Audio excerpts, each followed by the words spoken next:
And we are back with episode number 13 of ClubCast, the official podcast of the Diamond Club. We are a couple weeks removed from our last episode at the start of the ALCS and the NLCS. Both series go the distance. Both series are now concluded, and the World Series, the 2023 World Series, is officially set, and it'll be the Rangers, who we will talk about, and the Arizona Diamondbacks, who we'll also touch on in this episode. But, so far this postseason, a lot of mixed feelings, not just because both of our teams are unfortunately now out of it, but it's been an interesting October for sure. The conversation has been started for a variety of reasons, whether it's the playoff format, the layoff, the teams that got eliminated, how they got eliminated, and then bring pretty much all the way up until today, which by the time this episode is released will be on Thursday. So right before the World Series starts on Friday, which would be tomorrow. So, but it has been an interesting October. I mean, baseball's playoffs, they're usually probably, in my opinion, not just as a baseball fan, they're probably the most interesting. But yeah, it's definitely been interesting. And I know we watched the game last night, so it ended on a little bit of a sad note. But what do you think just getting up to this point? Yeah, honestly, sucks. I mean, we've been through it, but it's been pretty entertaining, to be honest. Other than a few series that kind of shit the bed, um, like the earlier Dodger series, honestly, Yeah. and ones like that. But like they've had some good series. I mean, the last two, like you said, went the distance. Um, both road teams winning games. Before that, we had some big moments like division rivals playing. So it's been fun so far. Obviously, it, it's not the World Series that everybody expected, and probably not the one that the MLB wanted. Um, Yeah. just because of money and monetary value from their side. But it's still going to be exciting. You got two young, fun teams. They have some good vets that can come in and win a ball games and some good pitching. So it's going to line up for a decent World Series, man, and it's going to be fun to watch. Yeah. Well, just getting straight into it. Yeah, this postseason kind of got off to a dud start. I think almost every series in that wild card round and the division series ended in a sweep. Yeah. Besides the DS with the Braves, they barely got out of their home field, winning just one game at home. Obviously, the Dodgers and Orioles were both swept by the eventual World Series participants. And then even the Twins and the Astros, they didn't really have the Twins didn't really put up much of the fight as we thought they would, because it's the Astros. So, but yeah, let's just get straight into it. The Rangers. Probably since we started doing this at the middle of the season around the trade deadline, me and you've probably been their biggest haters. And I think across baseball, across the MLB's media, they've been getting scrutinized a lot, especially with having the division lead, blowing their bullpen, blowing leads left and right, having more blown saves than actual saves. And then towards the end of the year, losing the division on the last game of the year, that's pretty hard to come back. That's a tough pill to swallow. And against all odds, they march in this playoffs. Their offense has been hot. They've been getting good pitching, and the bullpen hasn't fallen apart at all, except for maybe one game. But other than that, they clinched their first World Series berth since 2011, back when they went to back-to-back AL pennants, and then losing both of them. This is interesting. They're still, I know they haven't won a World Series, but they are the oldest franchise in baseball to still not have a World Series. Um, I think 1961 is when they were brought into Major League Baseball. So, yeah, deep Rangers, they're in the World Series now. So, what do you think? What do you make about that? Um, I was in on the Rangers, man. I said that they were gonna finish the season strong until they started collapsing. And it was their fault that I was out on them. But man, they've been fun, dude. I said if that was the team that I honestly I didn't want to play more just because of that lineup. It's getting deeper and deeper, and these guys like 5, 6, 7 hitters are just hitting now, even deeper in like Jonah Heim, guys like that, just snapping for him. And then obviously you have Nate Eovaldi, who's the postseason god, and Jordan Montgomery, who's honestly dealing for him against pretty good lineups. So yeah, man, this team's definitely a contender. I mean, it sounds cliche, but we thought they were pretenders all year. We thought that eventually it would fall apart, but it just never did. Kind of did, but then they came back with Adolis Garcia being the fucking man. We're definitely gonna have to like fucking merchandise him, like pimping all those home runs in Houston, or put it as our banner or something, because that dude's sick. But they're gonna have a tough challenge over there with that Arizona squad. But honestly, growing on me a lot in Texas. Yeah, the Rangers, they went out and these past two off seasons and got guys. Mhm. Um, Pretty much buying the team that they put together. And that's not bad. They had a lot of money off the books. They had a lot of money to spend. They got the best players that were on the market. They signed Corey Seager, they signed Marcus Semien. This year they get last winter they get Jacob deGrom, who unfortunately isn't here to help them win, but they made big trades in big ways, getting Max Scherzer, who's now finally semi-healthy, I would say. He gave them 2 starts. His start in Game 7 was a lot better than his previous start. I believe, what was it, Game 4 or Game 5 or 3, somewhere around there. That one was bad. This past one, he gave them a decent start. And then their offense, I think no matter how much we talked about them, we always knew their offense was going to show up, because rarely all season did they ever really go into a slump. And the guys that they had, like 1 through 9, you could argue that they were probably the deepest lineup in baseball. They were probably, I would even argue that they were better than the Atlanta Braves lineup, because I was more scared from these guys that were able to either Mhm. out homer you, get on base, and just hitting balls in the gap. So, and even in that big ballpark, Globe Life Field, like they make it work. They're pretty much they smashed their way through this playoffs. They go up to Houston, they go into Houston, win all 4 games in Houston, which is crazy, just Yeah. because we talked about it earlier. Houston, for whatever reason, just did not know how to play at home this year in the regular season. I think they barely had a record over 500. I think they just sneaked in with like 1 game over 500, I believe, at home, which Yep. is just shocking. And then that they are the only team, I think, in recent memory to lose all of their games in a 7-game series at home in recent like years. Yeah. 2019 World Series, and then Last this one. year in the ALCS. So I don't know what's more shocking, that or just the Rangers kind of just pouncing on them. And there was a moment where everyone thought that this series was going to go back to Houston's way, because we mentioned the bullpen imploding. It pretty much imploded in that Game 6, or the Game 5, with Altuve hitting the 3-run home run in the 9th inning off Leclerc. I honestly thought we said like off screen, in our Twitter group chat, we said, yeah, they just pretty much gave this team fire to play with, and Altuve capitalized on everything. So, but the Rangers, I don't know if it's a credit to the players that are on the team or Bruce Bochy as the manager. They did not let it get to them. They rolled into Houston, won 2 straight games on the road, because it's still Texas. And they're now going to the World Series. I feel like with how they started the season, it was a likely matchup for them to get to the World Series. But like you mentioned, at the end of the season, they gave us reasons to not choose them. Mhm. And they proved us wrong this entire playoff run. And they may continue proving us wrong into the World Series, where it looks like right now they are the heavy favorites. But you never know what can happen in baseball. But honestly, player I want to watch, Corey Seager. Like, dude's been doing it year in and year out. This is technically his, I believe, 3rd World Series actually playing, because in 2018 he was injured. But I know he's itching to get another title.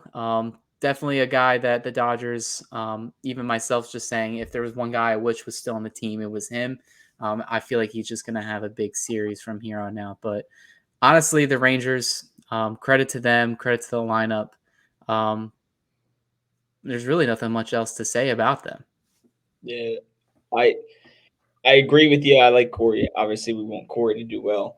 Um, I think the bigger thing is the experience from Bochy and on that kind of on end in the World Series because you're gonna have moments. I'll say now, I think my guy to watch is Nate Eovaldi, man. Do you remember in that World Series run? Of course you do, but you remember the things that he was doing for that Red Sox team. I think Bruce Bochy knows how to use a guy like that. You saw it again with Madison Bumgarner in the playoffs multiple years. It's just it's the way the games are managed, and that win you those close games, especially against a team like the Diamondbacks. And that's more my guy to watch out for the managerial decisions and the use of the bullpen, and honestly how the bullpen favors against this annoying fucking Diamondbacks lineup. Yeah. Well, the Rangers, congrats to them. They are moving on to the World Series. They will be hosting game 1, 2, and 6, and the potential 6 and 7. Um, that starts tomorrow, like we said. Speaking of staying in the American League, they beat the Houston Astros, who have made it to a record straight 7 straight American League Championship Series. They've been to 4 World Series in this run. They've won 2 of them. There is questions, Dusty Baker has pretty much unofficially pretty much retired from baseball, where he's told people close in the organization, close reporters, that he's not coming back. And I think it is kind of a big deal, just because the situation he went into. Let's think about it. 2020, the year of the cheating scandal, for him to kind of regroup with those guys, bring him in, and then go to the American League Championship Series again, almost getting to the World Series. I mean, they did take the Rays to 7 games, and they almost came back from 3-0 in that series. That's going to be a big hit to them because I don't really know who else is kind of out there manager wise. That's just waiting for another opportunity. So I'm interested to see what they do with that. Maybe it's internally, externally, not too sure. And then some of the players, a lot of their core, they're getting closer to expiring on their deals. I believe Altuve is getting close, and they want to extend him. Kyle Tucker's also in that category, and so is Alex Bregman. So you're talking about a core of 3 guys that have kind of been a big part of this team's identity the past couple years. And then you also have future contracts for Alvarez, the pitching that they have. So there are a lot of question marks. Where do the Astros kind of go from here? And should we even worry? Like, do we expect the Astros in the same position again next year? It's tough to say, honestly, because we finally got that moment where it's like, hey, the Astros aren't the Astros. Like they're weaker now. Obviously they made it to the ALCS, things like that. We're not gonna bypass that. But they had that series against the Rangers. Like they had it. They needed it. They had the momentum, like you said, in the big moments and things like that. They had the experience. They had the manager. They needed to win those games. I don't think next year necessarily is a year where we're just like, hey, the Astros are non-competitive. They're going to be back to being like a mid-team. But it is a good question to think about in the near future, though, with these guys like Bregman, like you said. Kyle Tucker is a huge one because he's going to get a big contract, a basically 5-tool player out there in right field, one of the best defenders. I feel like every time you hit the ball close to the wall, he robs it. It's like the easiest rob of his life. But you have some age. Obviously, you have guys like Verlander there, but who knows with him? He's an incredible athlete, I guess, at this point. But it's definitely seeming to come to one of those ends like we saw with like that Royals dynasty and where these guys, the Cubs dynasty, where these guys are there for a long time and then you just start to see them piece by piece falling away. It's interesting to see. Obviously, Dusty. It looks like Dusty Baker is going to be the first block in the chain, but how quickly will this Astros team go back to its long-standing mediocrity? Yeah. I mean, just briefly, like a couple things that kind of concern me is this recent core has lost Carlos Correa, and then they bounced back in a huge way, winning the World Series pretty much immediately after he left. And then Pena kind of had a bad year this year.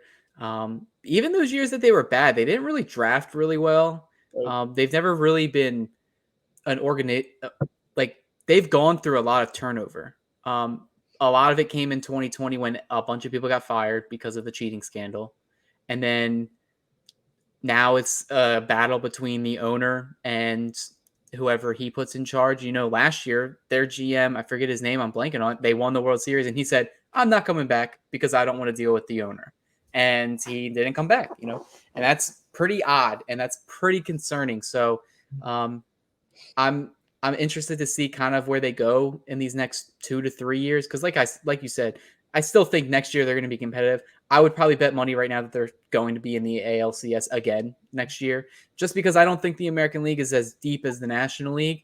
And at the end of the day, as long as Altuve, Tucker, Bregman, and Alvarez are still on this team, they're going to scare me if I'm in the American League. And they did show some humanness to them, this year, barely winning the division, kind of pretty much almost missing the playoffs entirely at one point.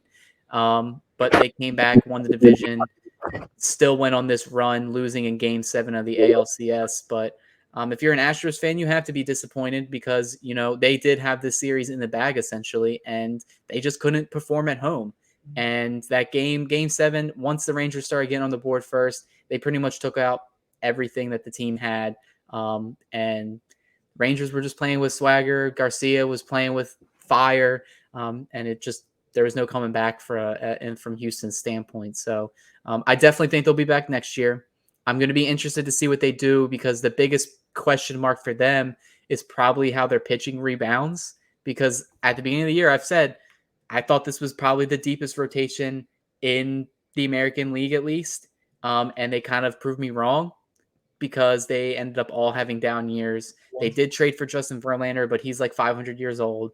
So they have to start letting these young guys get better. Hunter Brown was supposed to be an ace. This year he was pretty bad. He was in the bullpen, and he got lit up in the bullpen in the ALCS. So that's the only thing that concerns me for Houston, but I really think they'll still be there next year and beyond because I put them in the same class as kind of the Dodgers and the Braves success.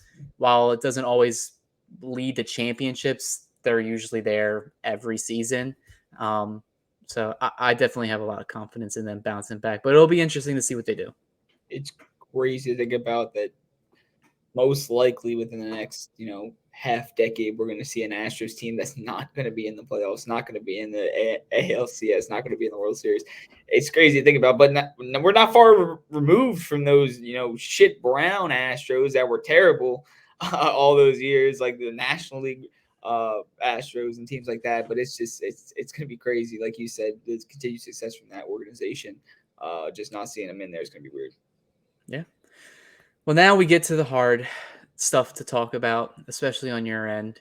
The Diamondbacks. They continue to shock not only us, but pretty much everybody in the sport. I would say nobody, when the playoffs started, picked them to win. Nobody picked them to beat the Brewers. No one picked them to beat the Dodgers. No one really picked them to beat the Phillies either. And against all odds, they beat all three. They come back being down in the series against Philadelphia, march into Philadelphia, where it's extremely hard to play against that crowd. And they kind of silenced it early on in both games. And they end up pulling it out, winning Game 6 and Game 7 against the Phillies, and are now going to their first World Series since 2001, their second World Series appearance in franchise history. And they are technically they were one game away from being tied with the 2006 St. Louis Cardinals for being the lowest number of wins to at least appear in a World Series. The Cardinals that year had 83. D-backs this year had 84. So it kind of just goes to show, with this new playoff format and just baseball in general, anything can happen. The D-backs are moving on. Before we get into the Phillies, what do you take away from just this Diamondbacks run right now? I think it's good. Honestly, I don't want to sound bitter. I don't think this team is as good as they are. I think what really like what I would take out of this for the Diamondbacks, this is awesome. They're having their run, man. Good luck in all things that they do. But what they really should take out, man, is Terry Lavolo is dealing that fucking bullpen. That pitching staff is coming through and saving their ass. Uh, he had guys lined up from fifth, sixth, seventh, eighth, ninth inning, just inning at a time, 2 innings at a time, to shut down your guys, and they came in and did their job. So that's honestly, if you can get that every year, if you have a plan like that and continue to execute, there's no really way to go around that. So that's the biggest thing that I would take out of that. They played well, man. They had sustained rallies, played baseball well, did the little things, obviously what they always have done. Um, it was a very annoying series playing them. I'm sure you're going to say the same thing, and you said the same thing about when they played the Dodgers. But it just seems like they have some kind of mojo, some kind of role that they're just on, that if they get stood up, there's going to be a problem because they're relying heavily on that bullpen. It's something that the Phillies did a lot earlier in the playoffs, and we saw how that turned to the same guys. Um, but hell of a series to do what they did in Philly. Definitely respect to them for that. They have guys like Gallen who show up even though he underperformed. And that rookie, man, we got to put respect on his name. He has stuff. I gotta respect him. He's got ace stuff over there. Brandon Fat, or however you say his name, Fat. I don't give a fuck. But yeah, it's definitely a shock. But if you play baseball right, and like the great Bengal always says, that's just baseball, man. Yeah. I mean, I 100% agree with you. This D-backs team is not better than any team other than the Marlins that made it to the playoffs this year. And that's nothing against, like they shouldn't take exception to that. They only won 84 games this year. They barely made it in. But like you said, it's baseball. They got hot at the right time. They pretty much got right to it, especially in that division series. As soon as they started getting an early lead off of pretty much the Dodgers' ace for the last 10 years and Kershaw, and then doing it against their future ace and Bobby Miller, not even letting them even get comfortable. I mean, LA didn't have a lead in at all the entire series. They never had a lead at all. They were trailing every single inning. And I didn't know if it was just the Dodgers playing bad or if it was the D-backs playing good. And they go into Philly and they start getting pummeled. And I'm like, oh, it's probably because LA was just fucking shit. They didn't show up again. And obviously that's still true. But then the D-backs kind of start fighting back. They win the games they needed to at home. And then miraculously they go into Philly and win both games in Philadelphia, which nobody thought was going to happen. I thought maybe they would have won one. I thought it would have been extremely hard to win two. But even that game 7 yesterday, they were just playing with so much confidence. I think I know it's cliche to say, yeah, they walked into this one no expecting to win, but I really think they did. I think they went in here as soon as I think the biggest thing about this postseason was teams that got on the board first immediately had so much of the advantage. And that was what I think the D-backs plan was in Philly. I know you've been to that Phillies crowd. They've been nationally recognized as being probably the best crowd postseason atmosphere. But if they don't have anything to cheer for, that's a big thing. Getting that crowd to start not cheering or not being as rowdy as they are, because it happened, especially in that game 6. That was probably the quietest I've heard that stadium since probably the World Series, when the Astros started winning those games in Philly. But the D-backs, they just play a different type of baseball. They unexpectedly got some power from their younger bats, whether it was Moreno, Carroll early on, Alec Thomas, getting a homer off of Craig Kimbrell there, but I mentioned it before in the wild card preview, they're a team that gets on base with cheap hits, walks, working counts. They steal a lot of bases, and they are a very athletic team. And they are one of the best defensive teams in baseball. And add all that together with some good pitching from guys that you don't think are going to be pitching like stars. or a rookie coming in out of nowhere, making 3 pretty much career-altering starts, that's a recipe for a playoff run. And the D-backs have just been firing on all cylinders. And it sucks because they are in the NL West and they're a team that's now representing the National League. They beat the Dodgers, so we're kind of on the outside looking in on that one. But you got to give credit where credit's due, and they've just been playing pretty much elite baseball since the playoffs started. So I definitely don't think it's a fluke that they're in there now, but I still don't think next year, this time, there's a very high chance that they're not even in the playoffs. So, and I don't think that's a bad thing to say unless they make some moves, but they're going to continue shocking me, man, because I didn't expect them to be here. I didn't pick them to win the wild card. I didn't pick them to obviously beat the Dodgers. I didn't even think they were going to beat the Phillies. I thought the Phillies were honestly going to sweep them, and it was looking like it was going to be that up to that point, especially when the Phillies got that commanding 2-0 lead, smashing the ball off of any pitch that was coming.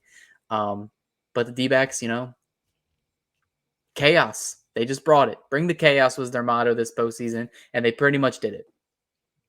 Yeah, that's perfectly describes it, man. It was stepping up in the right moments, even if it wasn't a real moment. Like when you come into those games in Philly, or even the game when you're back in Arizona and you're out of it, man. You just lost 2 games. You got railed in the first 2 games, and now you're coming back home. And then you loop together a few hits. I know Tommy Pham hits a solo homer. Like they didn't have any big moments in the series. They just, you know, broken bat singled you and fucking stole second, moved the guy to third, fly out, got him in 4 times, and then brought in the 6 same guys out of the bullpen, and you couldn't hit any of them. That's was their motto. Like the Twitter meme where it is time to pitch Paul Sewald, like that is real. Like that was what it was. Okay, 7th inning, it's time to pitch this motherfucker. 8th, it's time to pitch this motherfucker. And it works, man. It works. So props to him. But like you said, I still don't trust him. It still will be a shock to me. Yeah. Well, now we get to the nitty gritty. So before I give the floor to you about the Philadelphia Phillies, I'll kind of give my 2 cents. There's a lot of problems that happened. Nobody really knows what happened because they got off to such a good lead in this series.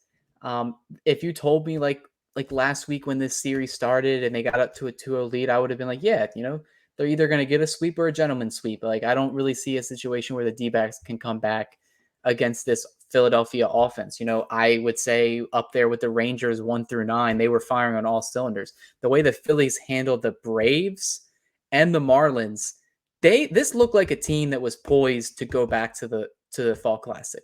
They look like a team on a mission, and I compared them to the Royals up from 2014 to 15, where they got a taste.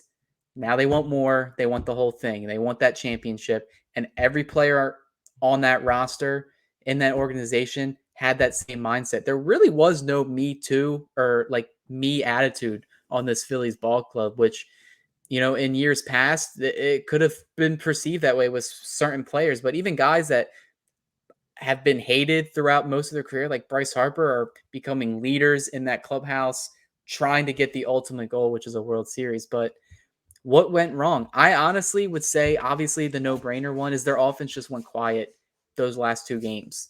There's no way around it. Your star hitters at the top of that lineup couldn't get a hit in the final game of the series where they desperately needed it. And it's similar to the Dodgers. Those 3 games that we played against the Arizona and Mookie Betts, Freddie Freeman, JD Martinez, and Max Muncy only getting like 3 hits out of that bundle. You're not going to win many ball games when your stars aren't being stars, because the Phillies, while their lineup may be deep, if those top 3 hitters are shut out, they go off of what those guys are doing. If those guys get on base, you don't want to pitch around the bottom of the order. They're going to get pitches that hit, driving in runs, and that's what the Phillies pretty much executed well the entire time. The other thing is I really think they lost sight after they either beat the Braves or when they were up 2-0, where they were kind of looking in the future a lot. And we like them, but I think the biggest thing that changed this series was Garrett Stubbs' comments that was reported everywhere, where he was already talking about celebrating in the D-backs pool. I think that's like cool and all, like to talk about, like especially when you're in the clubhouse, but the fact that other players on the D-backs heard it, and then the manager himself on the D-backs, Torey Lavello, is talking about it. I would say if I was the other team, I'd be fucking pissed off. And they pretty much probably played with the chip on their shoulder after that entire time. And even the players, when they were celebrating yesterday, they were pretty much mocking them. They were like, "What? Where's their pool to like jump in?" And I think the Phillies, once they got off to that strong lead, they kind of were. They thought they already had it wrapped up, but they should have taken the quote from Kobe Bryant. Like job's not finished. And I think a couple of the players kind of lost sight. And then once they got to Game 6, Game 7, now the pressure was kind of on Philly. Like, I don't think last year they kind of had no pressure at all because they were like, all right, this is the first time we've been here in like 10 years. Now it was a team that had expectations, and now their backs were against the wall, and they just didn't come through in the end. I definitely agree with you on a lot of those things. There's I mean, you can blame it. There's a lot of things you can blame it on.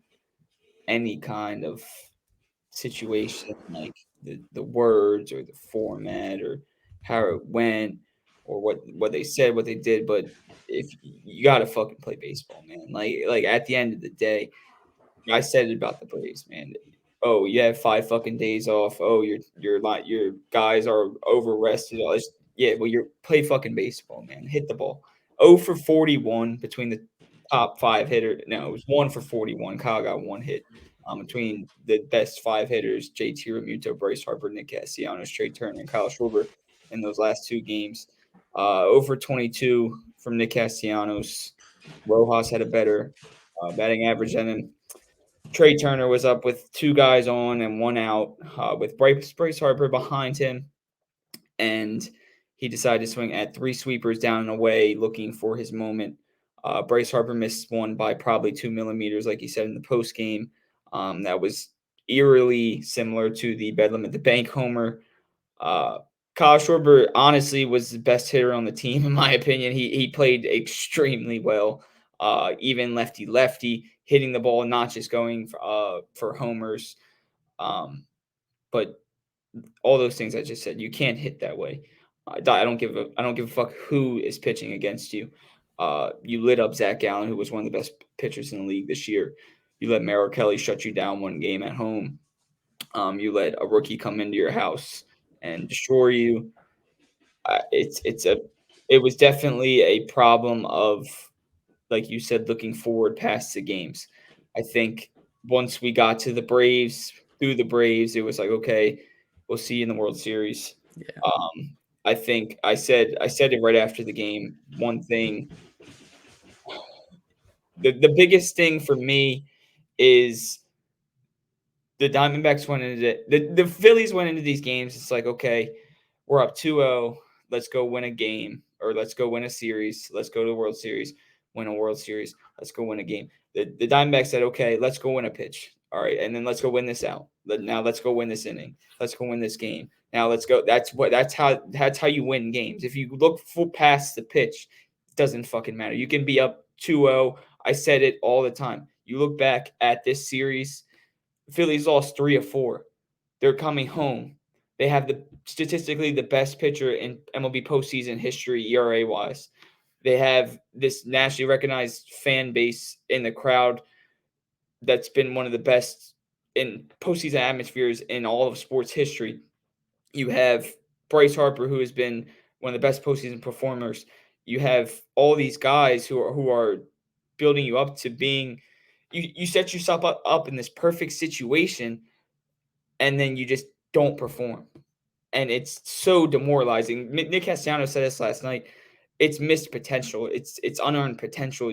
Every guy there knows that this team was more than what they earned and what they performed, and that's what makes it so much worse. Last year they sat around, they smoked cigars, they smiled, they shared moments. This year they cried, they hugged, they were upset. It's a different mindset. It's a different kind of thinking, which is demoralizing in the moment. But when you look at it and you look, Matt Gelb, I think it was, posted an article today, which really rings Philly, is these guys hate it more that they're not going to be with each other for the next 4 months. They hate it more that they're not going to get to celebrate that ring. They hate it more that they didn't come through for this city, because that's what Philly really is. And I think that's the problem that happened. I think they were living for the moment. The national media built this up to a heaven instead of being the jungle that it always had been.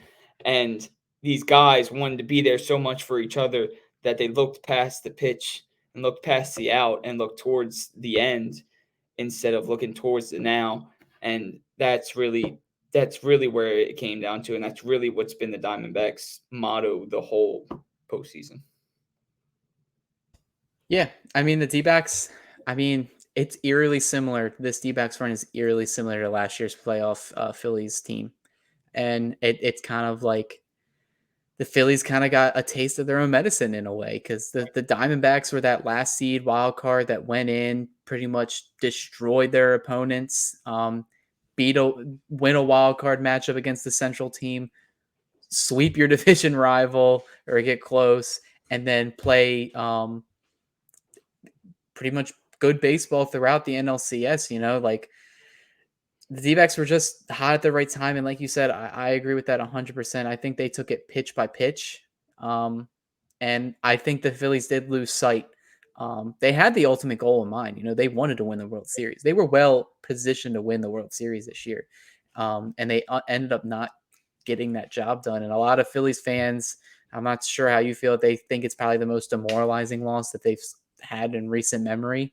Um, I mean, obviously you have to go back far because they've only been in the playoffs 2 years in a row. So you could go off of, all right, well, last year they lost the World Series. They need to build off that.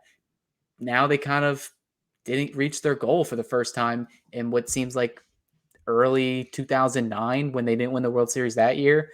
And then 2011, when they ended up not even getting past the first round. So it'll be interesting to see what Dave Dombrowski does in the offseason, because I feel like you have to keep going all in, because I mentioned to you off air, these guys don't get younger. You have to win while they're in their prime, and especially while Bryce Harper is playing the way he is. He'll be fully healthy next year, back in right field. Build off of that.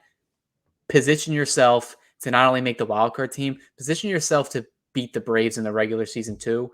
Win the division, move on that way. Ultimately, get back to the World Series. So, in terms of teams that are going to be heavily active this winter, the Phillies are definitely going to have to be up there. Yeah, it's like I said, it's the biggest reason it's so demoralizing is because of the way it ended. You set yourself up so perfectly to this point, and then you fail. But like you said, the regular season was nowhere near perfect. I'm not ready to go into all the off-season stuff. Obviously, we're thinking about it and everything like that, but we're gonna get a full year of Bryce Harper. We're gonna get like everybody clowned me last year. I predicted the Phillies win 96 games. If they had a full season of all their guys and they were locked in all year without like the injuries in the beginning of the season, they probably win 96 games. Like it's a good baseball team, and we're really seeing it now. I'm hoping that it just becomes one of those things like we've seen with the Astros, the Braves, the Dodgers, where it's continuous and we just get to see it and have fun every year, man. Yeah, that's basically what you got to do. There's really no way to navigate the postseason, because teams like the Braves, Dodgers, and Astros, they don't win every year, and they are still there every year. So, but honestly, we could talk about the Phillies and what they need to do in the offseason and everything, whether we're writing about it on our page or talking about it on here. But we'll briefly end the episode talking about this World Series. It is an interesting matchup to say the least. We got two teams that 2 years ago, or even last year, the bad teams. They were not good teams. 3 teams in 2 years. Yeah, they were Diamondbacks. I remember when they lost 110 games just 2 years ago. They built off of a nice draft. They signed their young players to good contracts. They developed players well. Pretty much that's their motto for, you could say, a small market. And then Texas, like I mentioned earlier, they revamped their entire team by buying it. And that's not a bad thing. They got good players that are actually performing to what their contract says. And that's good for the player. That's good for baseball. It's good for the Rangers. But now it comes down to this. They're both in the World Series. We didn't expect this matchup, but here it is. I'm interested to see who you think's going to win this and potentially picking an MVP or co-MVP, or what do you see happening? It's very unique because it's two kinds of teams that don't win a lot. You know what I mean? Like usually it's not the frame, but neither team has the framework that you see in the champion. It's like, okay, this is a championship fucking team that you looked at, like the 2022 Astros. You said this is a championship team. Both teams, they both played well, man. They have their strengths. Um, Diamondbacks need to, that bullpen just needs to continue to be shut down, get good starts, play their baseball. Rangers, if they could get to the bullpen, they'll win the series so easily because that's obviously their biggest strength and their biggest, unit on that Arizona squad. If I was going to predict, I think that's Texas. I think it's time for that Diamondbacks bullpen to finally blow up. Not necessarily, become the worst bullpen ever, but give up those 1, 2, 3 runs in those specific moments that they haven't been getting. So I would say Texas in 6. I think Brandon Pfaadt probably wins a game, and maybe Zach Gallen. But I think that Texas lineup just overcomes that Torey Lovullo time to pitch this guy strategy, and Texas wins another championship, man. Yeah. Honestly, I don't know what to go with this one because my mind, body, and heart tell me to just pick the Rangers. And I feel like they should be the heavy favorites. They on paper they are the better team. The way they play this year, they've been the better team. They have a better offense, kind of marginally better pitching. Bullpen, obviously, that goes to the Diamondbacks. That's my biggest question mark with the Diamondbacks is their bullpen. You can't keep doing it Right. like pretty much like, oh, this is planned, this is what we're going to do. I mean, it's not always going to work out that way. They've been fortunate that it has worked. The guys that they put in have shoved. They haven't really had much traffic. They've been pretty much elite, but there is a case of maybe overworking them. I'm not too sure. They're definitely going to need their starting pitching trio between Gallen, Kelly, and Fott to go deeper into games now to save that bullpen, because that's pretty much the plan. Get 6 innings, go to these 3 or 4 arms. That's a really good recipe for success. I'm just gonna go reverse jinx. I don't know what I see with the D-backs this year. They just seem like a type of team that's very stingy. Kind of have been playing with a chip on their shoulder this entire time. We're talking about it again. People are saying they shouldn't even be in the World Series, but they've played their asses off. They've gotten here. I'm just gonna go D-backs in 7. Feel like they put it together similar to the way they attacked the Phillies lineup. That was very similar to this Rangers lineup. Hopefully they're getting this in their best case scenario. They're getting good pitching and the bullpen is still strong. And then they get timely hitting. And like I said, that's probably the best recipe for postseason baseball. Um, do I want to see them win the World Series? No, but with the way this postseason's going, it may end up being that way with an 84 win team winning the World Series. But I would say the biggest factor for each team is I'm going to go with pretty much what's been happening this entire playoff run. Whoever scores first is going to win.